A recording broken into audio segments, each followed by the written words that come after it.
Fantastic Beasts and the Secrets of Dumbledore. Has Dumbledore defeating Grindelwald.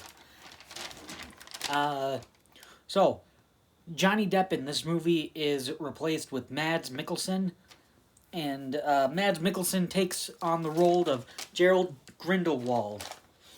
So,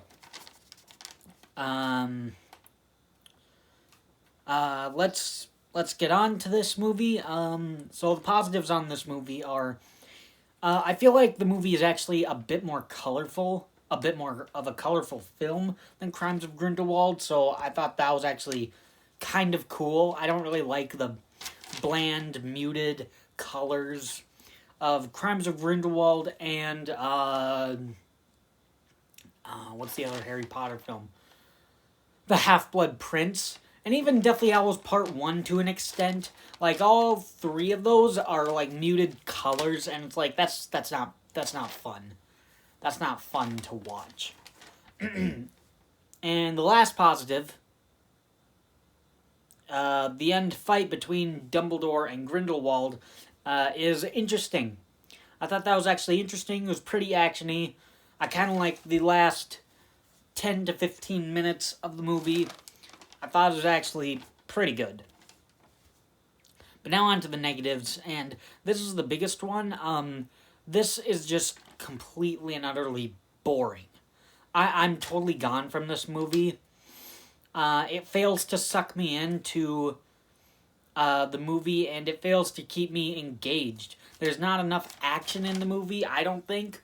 And while I started watching this movie, I watched the movie for about 20, maybe 30 minutes, but after that, I just got completely bored, and while the movie was running, not even paying attention to it, even though I have seen this movie one other time, aside from this review, but while the movie was running, for the review watch, I was just making up my ranking for the franchise, just to get that out of the way. So, this was just completely boring, and I just don't care about it. Aside from being boring, another negative is, I don't think there's enough Fantastic Beasts in the film. Just like the second one, the second Fantastic Beasts film, I don't think there's enough in this film either. Like, I'm sure there's some here and there, but there's just not that much in the film. And the last negative is they don't explain at all of why Grindelwald looks completely different. Because in the first movie, you have, like, he was in disguise. And even in the first film, you do see Johnny Depp's back of his head.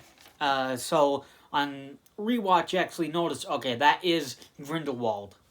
But in the first movie, he was in a disguise. He was disguised as somebody else.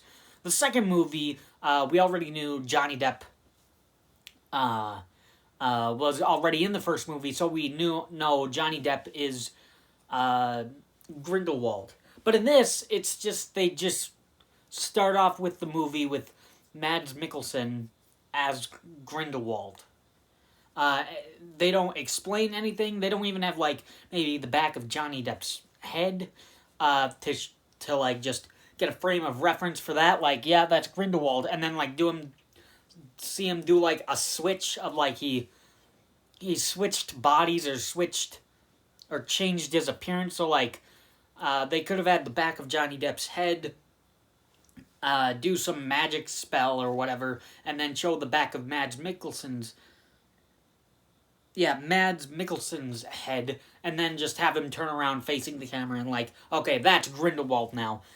That would have been a completely easy fix, but no, they just kind of start the movie with Mads Mikkelsen in the movie already Grindelwald. No explanation why he's different. It doesn't explain why he's different. It doesn't explain if that's, like, just a costume. No, it's just completely different person took on the role.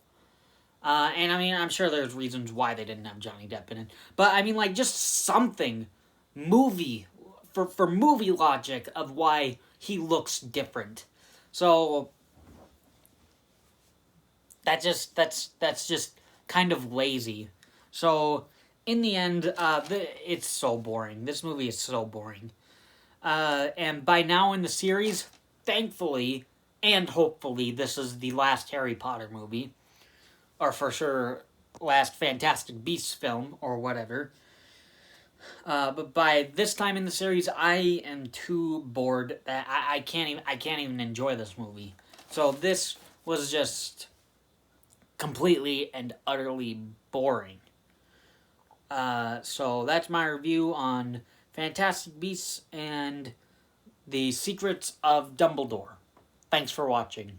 Oh, and quick note, I will do my ranking and my top 10 moments of the franchise tomorrow.